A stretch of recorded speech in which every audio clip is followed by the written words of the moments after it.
அனைவருக்கும் ஸ்ரீமத் அன்புடக்கும் ஊர் நியூஸ் சென்டர்களை அன்புடன் வரவேற்கின்றேன். என்னுடைய புத்தக அறிமுக காணொலியில் நம்ம இன்னைக்கு பார்க்கக்கூடிய புத்தகம் ராஜவினோதன்.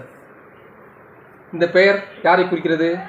மாமன்னர் ராஜராஜ சோழனுடைய பட்டப்பெயர் இது ஒன்று, ராஜவினோதன்.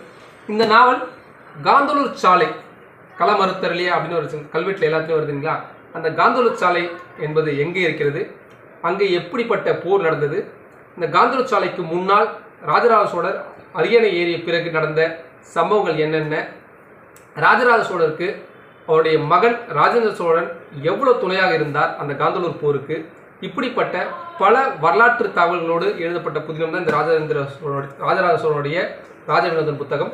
ஏன் ராஜேந்திர சோழன் வந்துன்னு பார்க்குறீங்களா? இதில் ரொம்ப முக்கியமான இடம் பிடிச்சிருக்கிறது வந்து ராஜேந்திர சோழர் தான். ஆனால் இந்த கதை முழுக்க ராஜேந்திர சோழன் நீங்கள் பார்க்கவே முடியாது. என்னங்க குழப்பறீங்க அப்படின்னு கேட்குறீங்க இல்லைங்களா? இந்த நாவலை படித்து பாருங்கள், நான் சொன்னது உங்களுக்கு நல்லா புரியும். இதுக்கு பின்னாடி என்ன எழுதியிருக்கின்றது நான் உங்களுக்கு படிக்கிறேன்.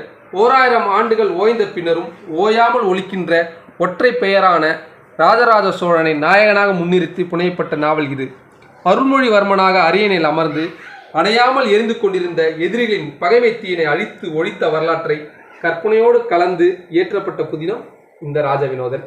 இதே போன்று இன்னொரு புதினத்தோடு உங்களை சந்திக்கிறேன். அதற்கு முன்னாடி நான் எழுதின பல வரலாற்று நாவல்களை பற்றிய தகவல்களை தொடர்ந்து சொல்லிட்டு இருக்கேன்.